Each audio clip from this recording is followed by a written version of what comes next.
হয় খুব দুখজনক কথা। ময়ো দিনটো পথাৰতে আছিলোঁ, দেউতাকৰ লগত মানে কঠীয়া পেলাই আছিলোঁ। দিনটো এনে ধুনীয়াই আছিল, বতৰটো ভালে আছিল। হঠাৎ কৰি বতৰটো বেয়া হোৱাৰ পিছত ভালেখিনি বৰষুণ হ'ল। তাৰপিছত আপোনাৰ পথাৰত মোটামুটি 10-12জন মানুহ আছিল, ময়ো আছিলোঁ তাতে। দিনত প্ৰায় 2-2:30মান এনেকুৱা হ'ব, মই একজেক্ট মোবাইলটোৰ লগত নাছিল। বৰষুণ হৈ যোৱাৰ পিছত ঘটনাটো হৈছে, তাতে মোটামুটি 8-10জনমান মানুহ আছিল। কিছুমানে ওচৰত ঘৰ আছিল, ঘৰত গৈছিল। ময়ো ঘৰতে গৈছিলোঁ।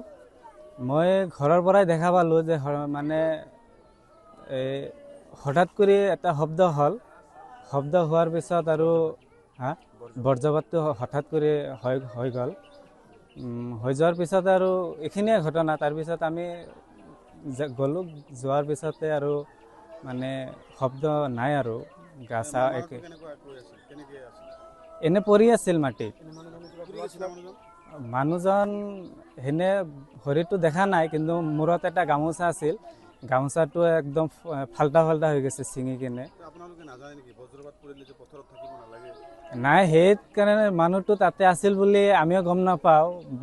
যিখিনি মানুহ আছিল গোটেইখিনি দৌৰাদৌৰিকৈ ইফালে ওচৰত ঘৰ আছিল তাতে গৈছিল, কিন্তু সেই মানুহজন তাতে আছিল মানে আমিও গম নাপাওঁ।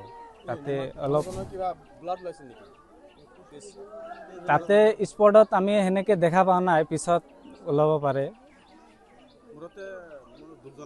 দুখজনক কথা আৰু হঠাৎ কৰি অকস্মাত ভাল মানুহ। নাম আঞ্জু খান।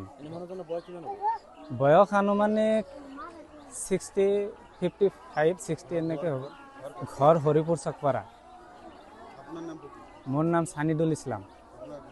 মোৰ ঘৰৰ এতেই ওচৰতে, হৰিপুৰ চকপাৰাতে।